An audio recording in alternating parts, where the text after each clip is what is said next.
Assessore Manzato, oggi è a Garda per promuovere un'iniziativa, quale?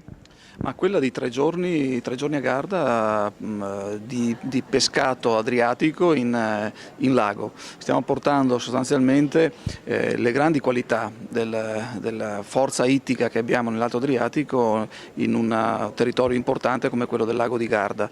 Lo facciamo non solamente per far conoscere ai cittadini le produzioni dei nostri pescatori, ma anche perché vogliamo sensibilizzare i consumatori rispetto a un pescato che è di altissima qualità e che in qualche modo ogni tanto viene dimenticato. Io penso che sia un'azione importante anche perché siamo in un territorio fortemente turistico e che in qualche misura può essere importante anche per il reddito delle imprese nel momento in cui molti di questi turisti vengono a conoscenza di produzioni di altissima qualità veneta.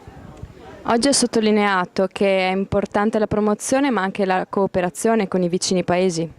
Sì, sì, perché oggi che è entrata nella comunità europea, è entrato anche la Croazia, c'è un passo in avanti anche nei rapporti. L'abbiamo visto negli ultimi avvenimenti dove c'è stata una soluzione del problema del peschereccio che è andato oltre i nostri confini, si è risolto in maniera molto rapida, molto veloce, in forma positiva. Questo significa che il distretto Alto Adriatico, che è la struttura che abbiamo messo in piedi un anno fa, che comprenderà anche la Croazia e la Slovenia, può essere un punto di riferimento anche per la risoluzione dei problemi, non solamente come sono successi ieri, ma anche problemi ittici, problemi di pesca, problemi anche normativi e regolamentari che possono provenire dalla Comunità Europea.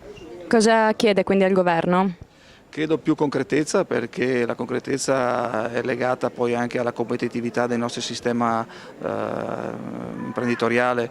L'abbiamo visto qua nell'assenza dei nostri governi a livello comunitario nel momento in cui c'era da redigere i nuovi regolamenti per la pesca. Spero che in futuro invece sia attraverso il distretto Alto Adriatico ma anche con un governo forte questi problemi possano essere superati.